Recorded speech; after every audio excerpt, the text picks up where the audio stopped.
د افغانستان او پاکستان ترمنځ د اړیکو جنجالي بحث او د دواړو هیوادونو ترمنځ ځینې دایمي او موقتي ستونزې وخت ناوخت راولاړیږي.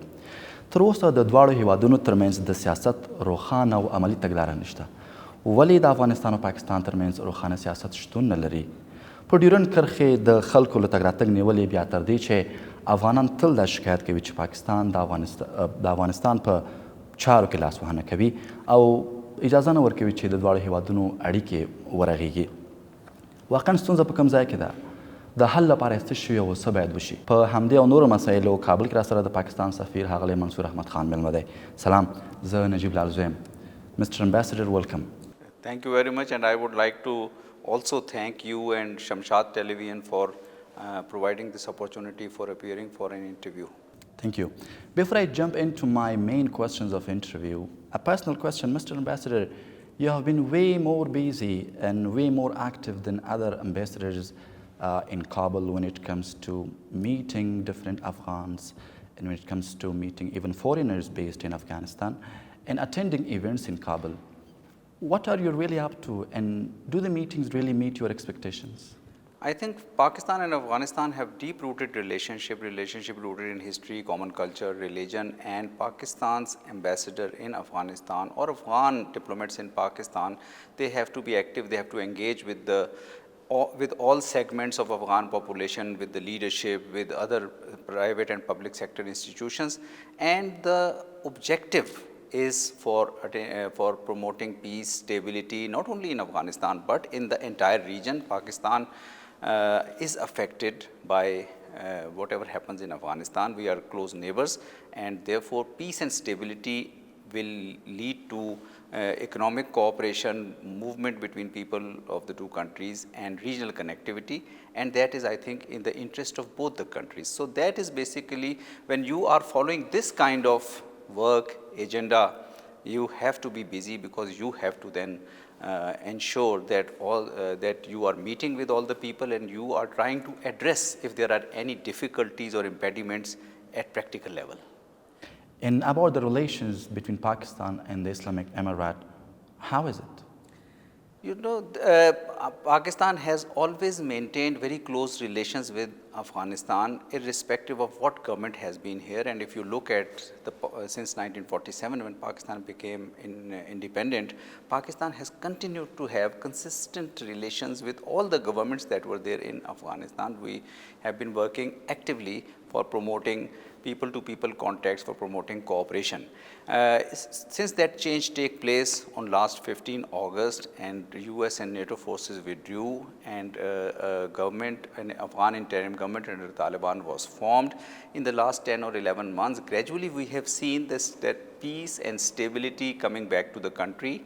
The armed conflict hopefully is ending, and there are prospects for country moving towards lasting peace and stability in Afghanistan, durable peace and stability in Afghanistan. Of course, this will require whole issues of governance, inclusivity, human rights, education issues, as all the societies have to address those issues in their own governance frameworks. But I think generally we see hope, we are optimistic, and we see the prospects for strengthening of peace and for the entire region moving towards regional economic cooperation and connectivity. You term the situation now, situation of peace and stability. How was it before 15 August and in the past 20 years? In the past 20 years, because an armed struggle was going on, an armed conflict was going on, and therefore the violence was more than we are seeing violence at the current levels. And since foreign forces were present, foreign forces have been present for most of the time in past 4 decades, therefore there was a rationale or there was a reason for some people who are against foreign occupation of Afghanistan or for presence of foreign forces in Afghanistan. So this was a different context, and therefore for past many years continuing violence was affecting peace and stability in Afghanistan. Even now, there can be some vulnerabilities, there can be some incidents of violence. We have also seen in recent weeks and months some acts of terrorism. But still, I think there are international community feels and Afghanistan's neighbors also feel that there are prospects for moving towards lasting peace and stability. Mr. Ambassador, you raised an issue. I want to ask, previous government of Pakistan led by Prime Minister Imran Khan, then Prime Minister Imran Khan, he was quite objective of the US withdrawal from Afghanistan. What is the policy of the position of the current government when it comes to US withdrawal from Afghanistan? Whether there are foreign forces present in Afghanistan or in any country, this is an issue relating to that country, and that country has to take its own position. I think Afghans in general, when we talk to Afghan leadership, Afghan politicians, sections of the Afghan society, most of the Afghan people, and historically Afghans have proved they are not in favor of foreign forces staying in Afghanistan. They are not in favor of armed interventions in Afghanistan, and therefore since the withdrawal of US and NATO forces, since that condition has also been met, so we believe there is now an environment which the countries of the region, which neighboring countries, Afghanistan's neighboring countries of the region and the international community at large should collaborate for bringing lasting peace and stability to Afghanistan. And since you have mentioned about foreign intervention and foreign presence of foreign forces in Afghanistan, unfortunately since 1970s we have seen that presence of foreign forces has been a destabilizing factor in Afghanistan, and we believe that now the region can work towards lasting peace and stability in Afghanistan through political processes. Well, I mean, in relation between the two countries, Mr. Ambassador, do you see any difference between the bilateral relation with this government and with the government which was previous and collapsed? Pakistan-Afghanistan relationship or Pakistan-Afghanistan relations are at two levels. At one level, there are state-to-state or government-to-government relations, and at another level, there is deep-rooted relationship between people of the two countries, people of Afghanistan, people of Pakistan, constant trade, economic exchanges, and all those. Pakistan, in last 70-75 years of our independence, has tried to maintain close relationship with the people of Afghanistan, and also has ensured efforts for working close cooperation at bilateral level with the state institutions. At the current moment also, our focus is to strengthen institutional cooperation between the two countries, and since Afghanistan and the region has passed through a phase of 40 to 50 years where there has been armed conflict in Afghanistan, it had implications on Pakistan as well because of the porous border. It is our effort that we need to address all those factors, all those reasons causing any kind of instability, any kind of impediment in promotion of cooperation between the two sides, two governments, as well as at the people level.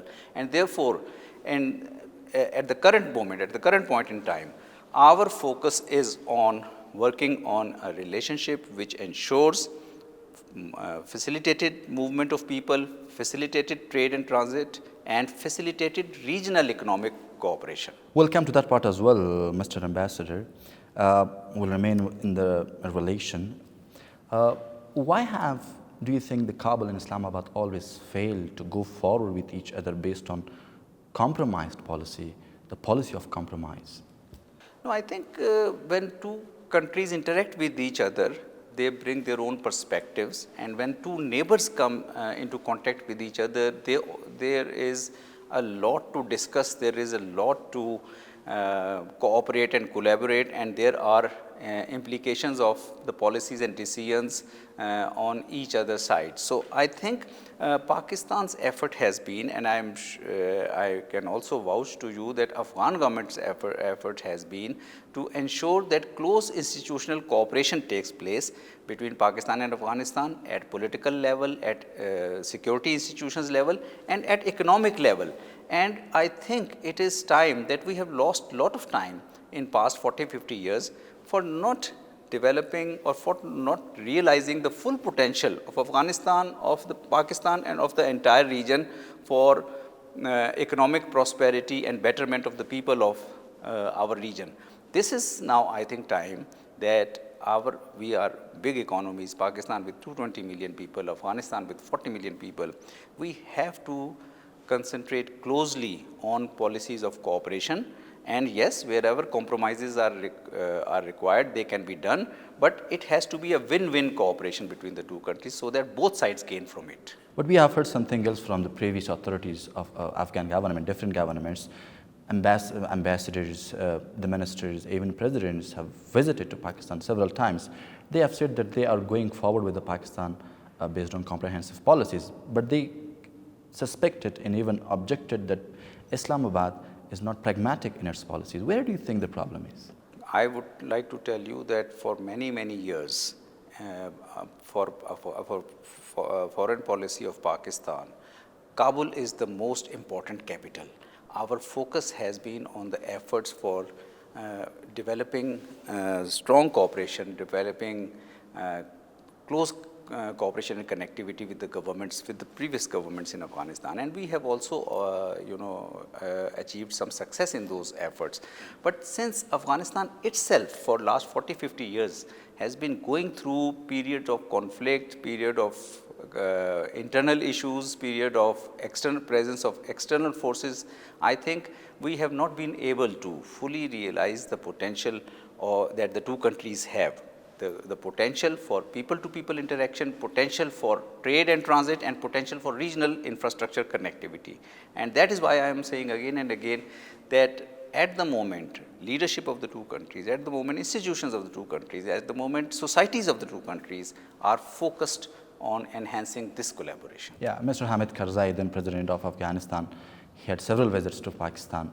And after when he was not happy from the bilateral relation, ultimately he said that Pakistan wants a control of foreign policy of Afghanistan, formalization of Durham line, interference in Afghanistan internal affairs. He said that. Most of the people in Afghanistan, common people, still think that. Do you think it is the case, or when will this policy change? Former President of Afghanistan, Excellency Hamid Karzai, also said that Pakistan and Afghanistan are two conjoined twins.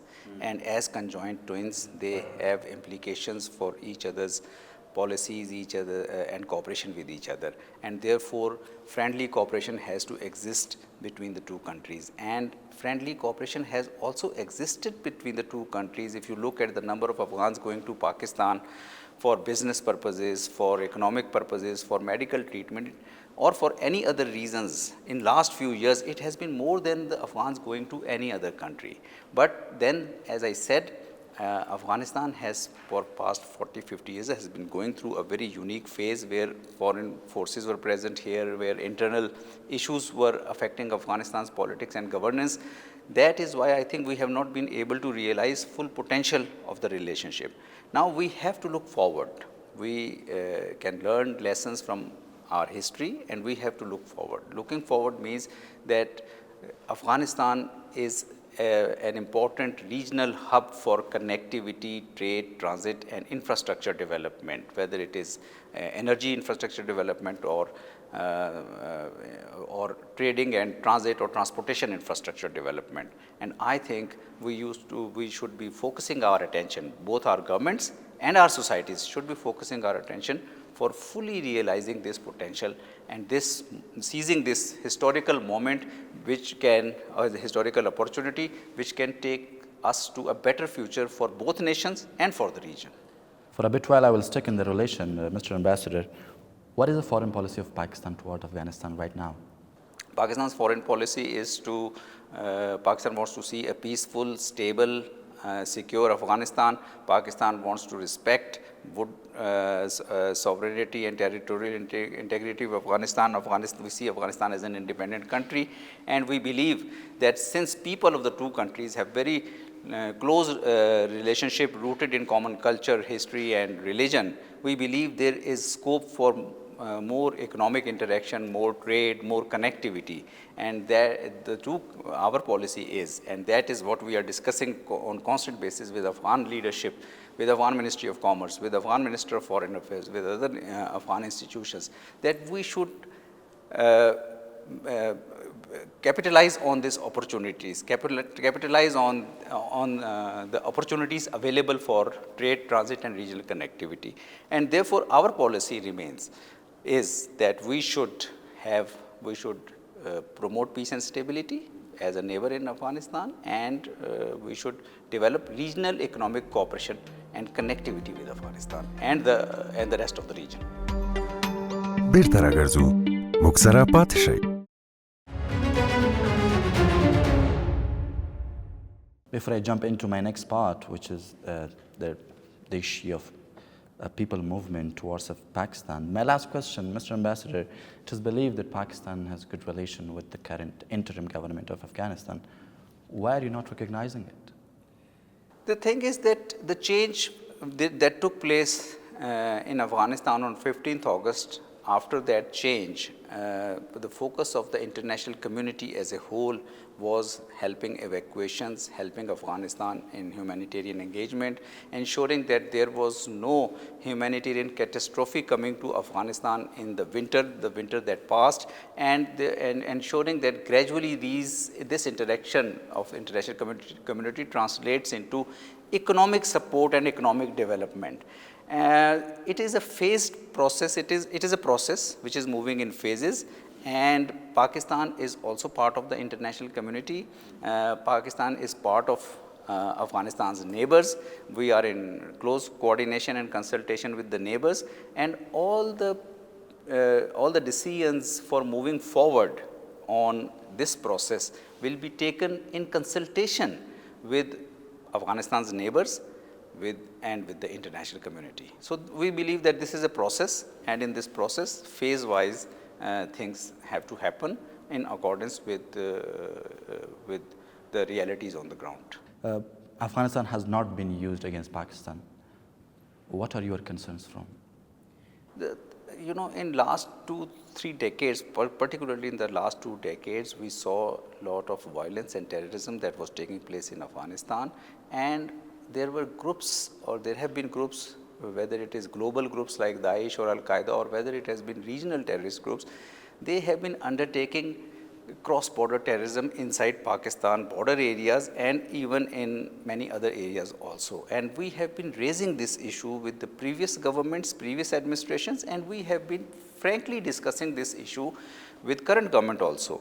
And the government that came into office after 15th August, the current Afghan interim government has continued to reiterate its commitment that Afghan soil will not be used against any other country, including Pakistan. We welcome this commitment. We believe this is a very important commitment.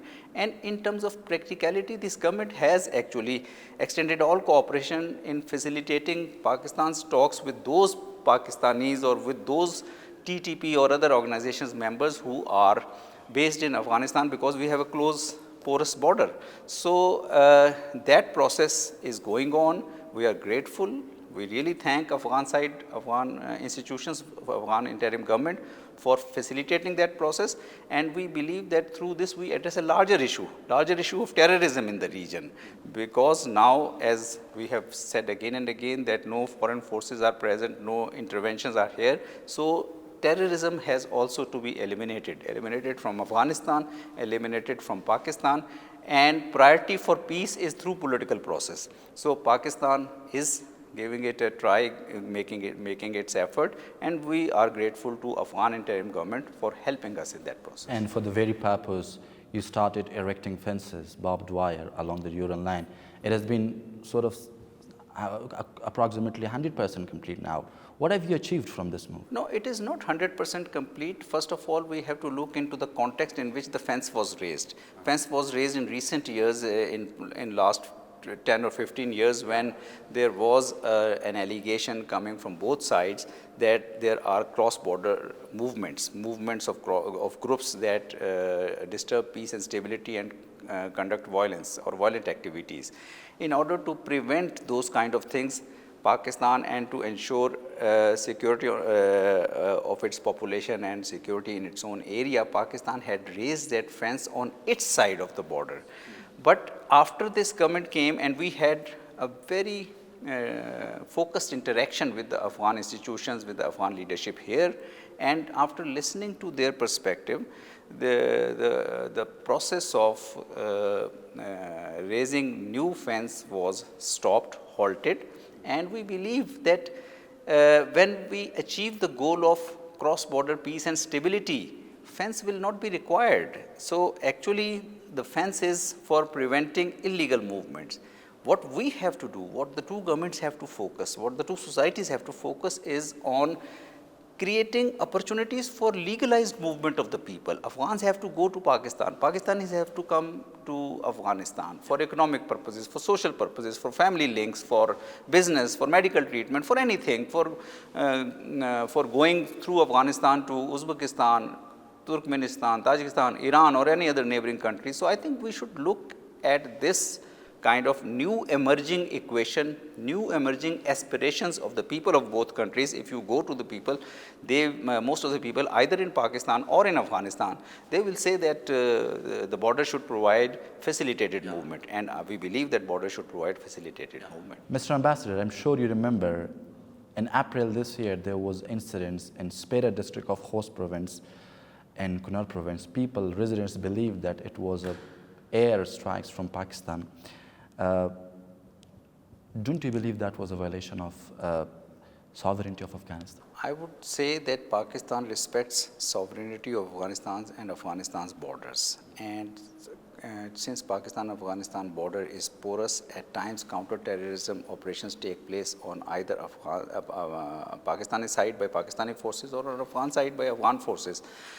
Intentionally, there is no effort for violating Afghanistan's border. I would like to categorically state here our government's position is, and we have assured it to Afghan side also. Afghan side on such incidents has interaction with us at diplomatic level. They also make their own protests on these issues.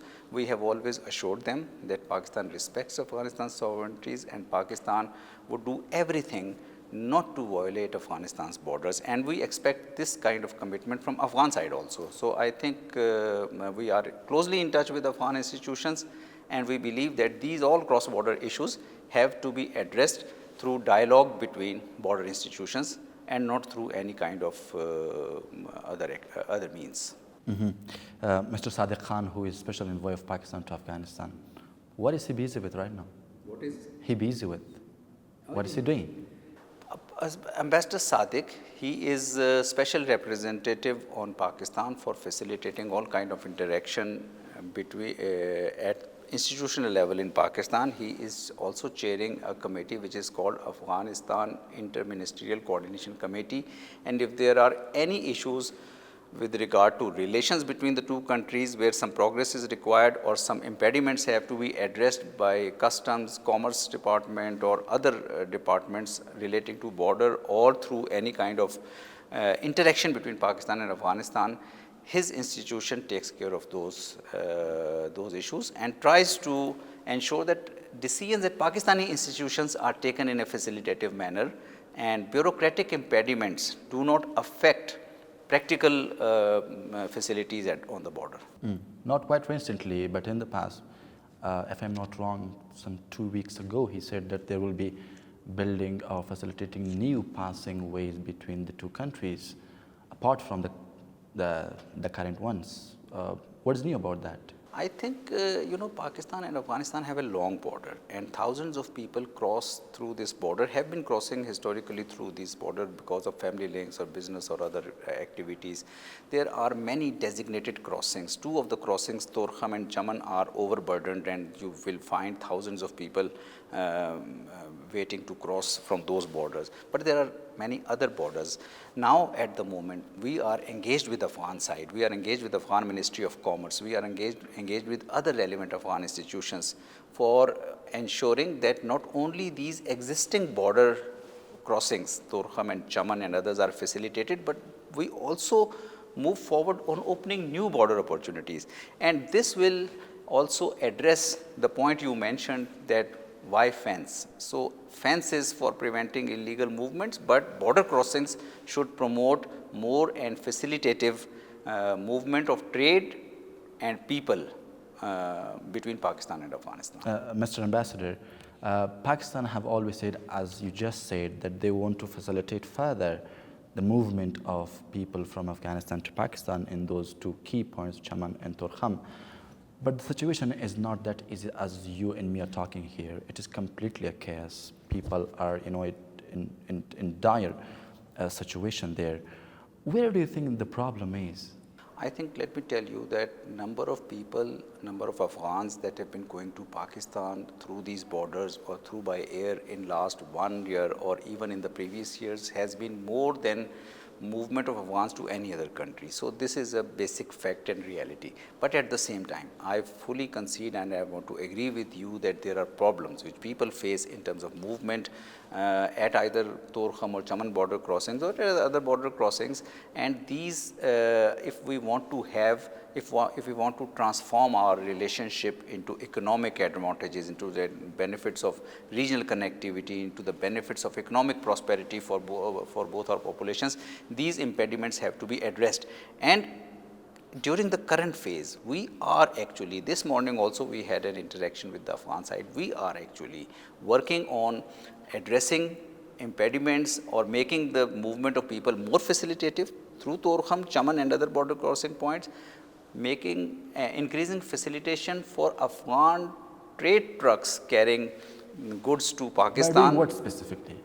By doing what you want to do? I think because, for example, at Torkham and Chaman, the movement of people should be smooth. If suppose at one day 5,000 or 6,000 people are crossing, we can extend facilities and maybe 10,000 people can cross so that the people, long queues could be avoided. Similarly, in the field of trade and transit, for example, at Ghulam Khan and Kharlachi, we find queues of trucks, maybe 500 or 1,000 trucks waiting for crossing the border into Pakistan because they are coal and other products also, because they are selling these products to Pakistan, Pakistani factories and Pakistani businessmen. And if we have to promote business, then if Pakistani business wants to buy some things from Afghanistan, the transport of these things have to be facilitated. Similarly, if Afghan importers want to buy something from Pakistan, transport of trucks,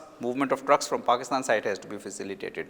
At the moment, there are issues, and there are issues practically because of loading unloading problems, because the trucks going from here, they unload on the border, and then from there Pakistani trucks pick up that product and move. We are trying to evolve, and you will see results in next couple of weeks. We are trying to evolve a system where trucks have not to stop and unload at the border for reloading. We rather want Afghan trucks to go to Islamabad, Sialkot, Karachi, Wagah or any other point and drop their goods and come back and bring other products from Pakistan. This is the normal trade which has been taking place in other regions, in Europe, in Southeast Asia. This is the trade which should happen here, and that is where my focus as ambassador is. That is where I am trying to work with Afghan institutions as well as Pakistan institutions to change the approach, to modernize our way of working. بیرته راګرځو موږ سره پاتې شئ.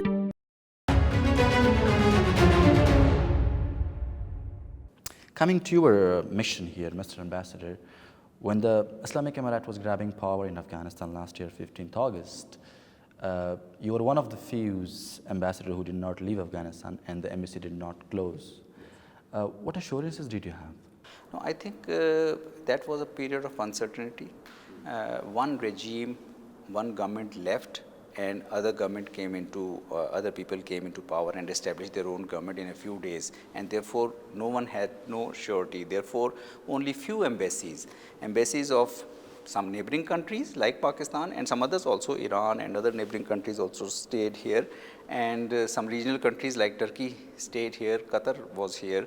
So there was no certainty as to what would happen. But again, Pakistan-Afghanistan relationship is not just confined to two governments. It is also relationship between two peoples. And at that time, since I was here, I saw people were in need. Pakistanis wanted to evacuate from Afghanistan, go back to Pakistan at least for temporarily. many Afghans wanted to relocate to Pakistan or through Pakistan wanted to move to Europe and other countries. And there were international expatriates who wanted to use Pakistan because of its connectivity with the rest of the world. And we ensured that our flights continued to work. Pakistan International Airline was coming in those days.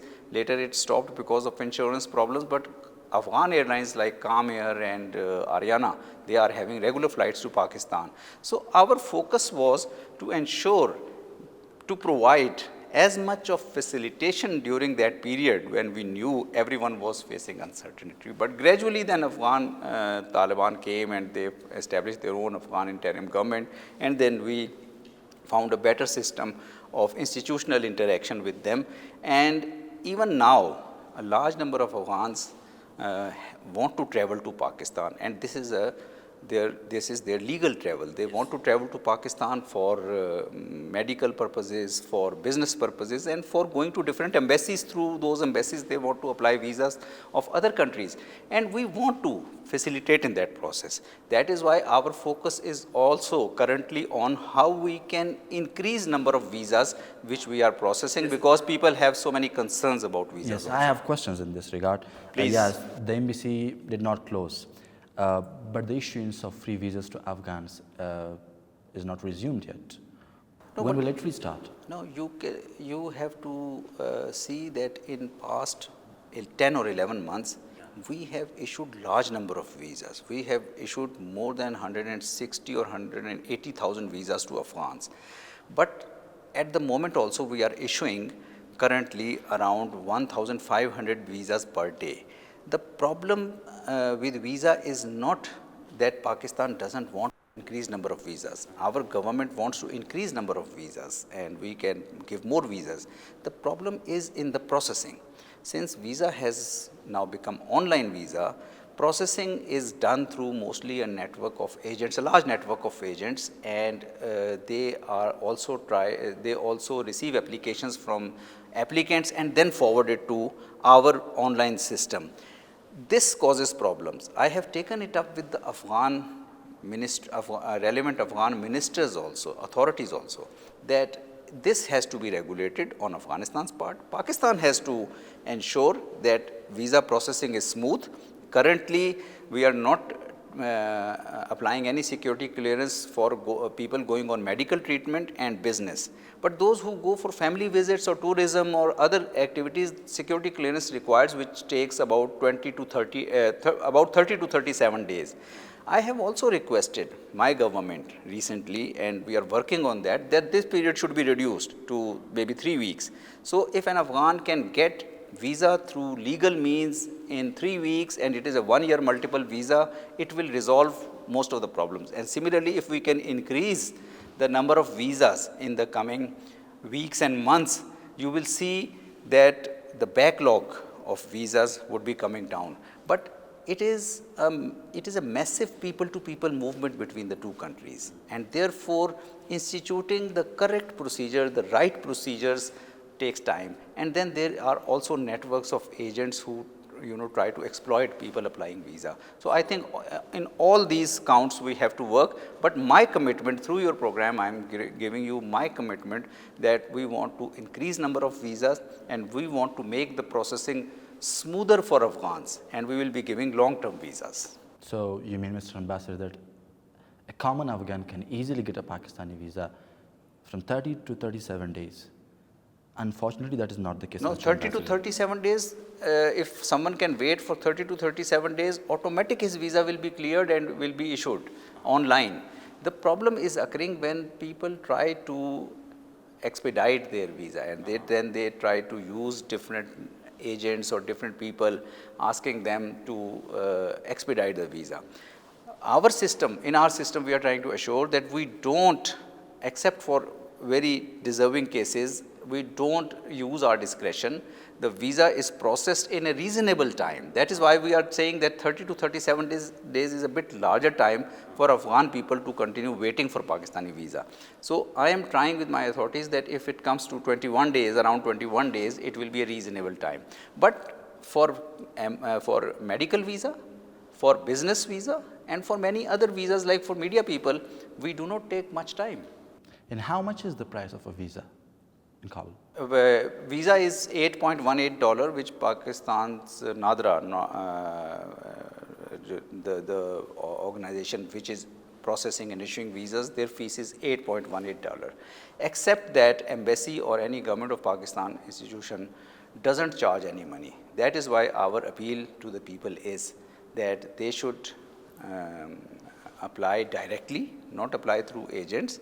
And on deserving cases, they can approach the embassy if there is an urgent required for a medical reason, for business reason, or for any other. There can be other social reasons also due to which a family or a person need urgent visa. We can facilitate that. But apart from that $8.18, there is no cost of visa. However, business visa has fees of around $200. Yeah, but the $8 and $10 is not too much, Mr. Ambassador. But you know, in black market here, a single visa of Pakistan is being sold up to $600. That is why I am saying that I have approached Afghan authorities also that regulation of agents who are processing visas here is the responsibility of Afghan authorities. And collectively, cooperatively, we can develop a system where these agents are regulated by the Afghan authorities, Afghan ministries, and there should be a fixed charge for processing of visa by the agent, because agent cannot charge $600. It is illogical, it is ridiculous. So Pakistan government doesn't charge, or Pakistani officials at the embassy. We can give you a detailed briefing on visa separately also. Our officials don't charge any price of visa. Therefore, it is important that network of agents has to be regulated, for which we will require cooperation of the Afghan authorities. Yeah. Well, I've taken it up with the Afghan side, so they are also Great. They also show understanding that yes, this thing has to stop. Hopefully. Coming to the very important part, Mr. Ambassador, the economic and trade part, why are the major economic projects like CASA 1000 and TAPI are not being implemented? I think both TAPI, CASA 1000, they are extremely important projects. These projects and projects of electricity or energy transmission from Central Asia to Afghanistan and to Pakistan will be a game changer in the regional connectivity. In recent years, we have been dealing with TAPI and CASA 1000 for many, many years with the previous regimes also.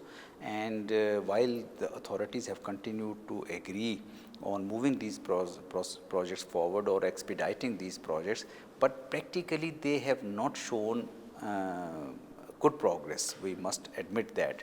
And partly it is because of the security reasons, partly because of lack of political cooperation between all the parties. But I think again at this moment, all the parties in these projects, whether it is CASA 1000 or TAPI, or there are TAP, Turkmenistan, Afghanistan, Pakistan transmission line, and there can be other transport corridors, Lapis Lazuli or other corridors, where I think we should have participation of all the countries of the neighborhood and the region for materializing, for taking these projects forward. These projects not going forward is affecting regional connectivity, regional prosperity in Afghanistan, in Pakistan, and in the countries of Central Asia. At the moment, all these governments are showing interest.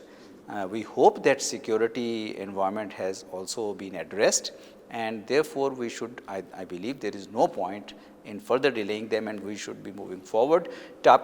On TAPI, relevant technical working groups and teams are engaged. On CASA 1000 also, Afghan side has said that they want to move forward and engage with the countries to take these projects forward. Pakistan fully supports, because Pakistan is facing an energy shortages, a crisis in energy shortages, electric power particularly. For Pakistan, it will make a lot of economic and commercial sense to buy energy supplies, to get energy supplies through Afghanistan from Central Asian countries. So it is in the interest of Pakistan, it is in the interest of Afghanistan, and it is in the interest of other countries. But I think these projects in next couple of years will move forward in a significant manner. That is my own Hopefully. hope, Yeah. my own optimism, you can say. بیرته راګرځو موږ سره پاتې شئ. apart from these CASA 1000 in Tapi, what other joint projects are there, Mr. Ambassador, that Pakistan and Afghanistan can go forward with? I think there is, we have seen that Afghanistan in last 3-4 decades has not been able to develop its railway infrastructure, and Pakistan, Afghanistan, Uzbekistan have agreed on a joint trilateral railway project through which Peshawar, Landi, Kotal will be joined with Jalalabad, Kabul and Mazar, and then Haratan, and it will be connected to Central Asia.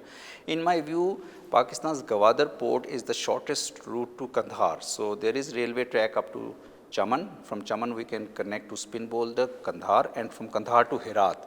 Through that route we can connect with Iran as well as with Turkmenistan. And there are so many other rail and road projects which can go forward in Afghanistan. Road projects in particular through Angur Adda, through Ghulam Khan, through Kharlachi. I think infrastructure development will, for transportation will have to take place so that people can benefit from these regional connectivity initiatives. Another important project which our government is seriously interested, and maybe we are trying to explore if it can be done under CPEC, is Kabul-Peshawar motorway. So I think this is a time when not only CPEC but other donors from Western countries like World Bank and ADB, they have also been showing keenness in moving forward on regional connectivity projects through Afghanistan.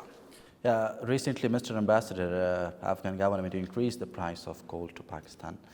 Should we wait for a tit for tat for the same measure from Pakistan? I think tit for tat measures are not useful for bilateral trade.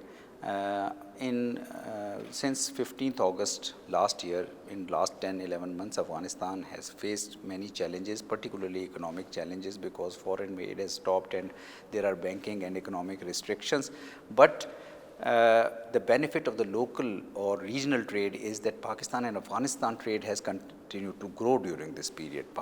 This is the first year when Afghanistan's exports have been more than Pakistan's exports in bilateral trade, and this is a very healthy trend, and we appreciate that. We want to increase our exports also to Afghanistan, but bilateral trade is a win-win situation. If a Pakistani buyer is getting an Afghan product, Afghan commodity at a reasonable economical price, he will definitely buy, he or she will buy it. And similarly is the case on the Afghan side. Governments have to facilitate. We are in touch with Afghan authorities, Afghan Ministry of Commerce, Afghan Ministry of Petroleum, and we are trying to address this issue of prices through mutual engagement. I think it has to be a mutually beneficial, it has to be a win-win. The trade will only take place between the two countries when it is a win-win proposition. And here also we want to make it a win-win proposition. Buying Afghan products is easier for Pakistan or Pakistan's business entities, Pakistan's factories, Pakistan's plants, because we are geographically connected, and we should take advantage of that. Yeah, as you confirmed, Mr. Ambassador, now Afghanistan exports are more than Pakistan exports to Afghanistan. Once Afghanistan was the biggest market of Pakistan exports. People think that the weaker position of bilateral trade nowadays is because of the wrong policies of Pakistan. What do you think is the case? No, I think Pakistan's trade was growing many years ago. Pakistan's trade was growing, and at one point Pakistan's Afghanistan bilateral trade was at $3 billion per year, and we were actually expecting at that time that it will increase further. But then a gradual drawdown of international community from Afghanistan started after 2014, and US, NATO was reducing its forces. Most of the expatriate firms and people were also gradually moving out of Afghanistan. Therefore, there was a dip in demand. And after the change last year, we have again seen there is a local rise in demand. Local rise because there were restrictions on Afghanistan of foreign aid and of banking transactions. And since Pakistan is closest, where we can have barter trade, we can have trade in local currencies, we can have trade in dollars, and we can have so many mechanisms of getting this trade going. Therefore, we have seen this increase. I think if the two countries work closely, they can surpass easily $5 to $10 billion trade level, and this will be mutually beneficial for both sides. It doesn't matter if Afghan exports are more than Pakistan's exports. It doesn't matter if Pakistan's exports are more than Afghan exports. Activity continue, and the good thing is that Afghanistan's trade with other neighboring countries is also increasing, and I see that my Iranian colleagues continue to share with me that they are trading a lot of commodities and they are having a lot of business interaction with the Afghan side, and which we welcome. I think we have to we have to bring the region more into regional trade. There are a number of Pakistani traders, Mr. Ambassador, in Afghanistan who buys the precious stones, different natural, mines of Afghanistan, take it to Pakistan and then sell it on higher prices to other countries. It means Pakistani benefit more than Afghans when it comes to Afghan properties and natural resources. Don't you think it will affect the legitimate trade between the two countries? Afghanistan has a lot of potential in mineral development and mineral resources. Unfortunately, you are right that in last several decades, because of the political instability, because of the warfare, because of the conflict, manufacturing sector has not developed in Afghanistan. Manufacturing facilities for extracting these minerals and either finishing them or taking them to semi-finished stages. And therefore, Pakistan, since a bigger market, a bigger industry, bigger potential, bigger facilities, larger facilities, Pakistan has been offering some facilities. But our view is that Afghanistan should definitely now in this phase move towards manufacturing. In food processing, there can be food processing industries can be set. Afghanistan has such a nice fruit. Similarly, mineral resources can be extracted and some manufacturing facilities should be associated with those mineral sectors. This will bring a lot of economic potential to Afghanistan. This will also benefit Pakistan in many ways. Smuggling or illegal trade or informal trade has to be gradually curbed. Unfortunately, a lot of trade in between Pakistan and Afghanistan historically has been taking place through informal channels. But now when we are developing our trade mechanisms bilaterally by engaging with each other, I think we should try to invest where they provide a lot of benefit to the local people, local consumer. My last question, Mr. Ambassador, the Kundra River is flowing to Pakistan. Is Pakistan ready to pay for the price of this water, maybe in future at a time? In the flow of water, there is always an upper riparian country. There is also a lower riparian country. In Pakistan and India case, India is an upper riparian country and Pakistan is a lower riparian country, and we have a dialogue despite our differences on other issues. We continue to have a dialogue on dealing with the issue of water. With Afghanistan is an upper riparian country in many ways, but in some ways it also happens that river flows from Chitral and enters into Afghanistan, and then it some distance into Afghanistan, it goes into Pakistan. The important thing is that whether it is water resources or whether it is any other areas of cooperation, the two countries should have a dialogue. These resources are for the benefit of our people. These resources, Afghanistan's resources are for the benefit of Afghans. Pakistani resources are for benefit of Pakistanis. Our governments have to utilize them. Wherever there is sharing of resources, like in the case of water, we need to have a dialogue. Afghanistan has a water policy. Pakistan has a water policy. We know the requirements of our people. Can technically also cooperate in terms of measurement devices on various water channels. So I think in all these areas where sometimes we look at political narratives, there is need for efforts to transform these resources for benefit of the people. And if we undertake that kind of dialogue between water authorities in Pakistan and in Afghanistan, we can come forward with mutually cooperative policies. Mr. Mansoor Ahmedkhan, Pakistan's ambassador to Kabul, thank you so much for your time. Thank you, Najib Lalzoi. درنو لیدونکو ځانګړې مرکه همدومره وه، تر بیا ښه وخت. له لیدلو مو مننه.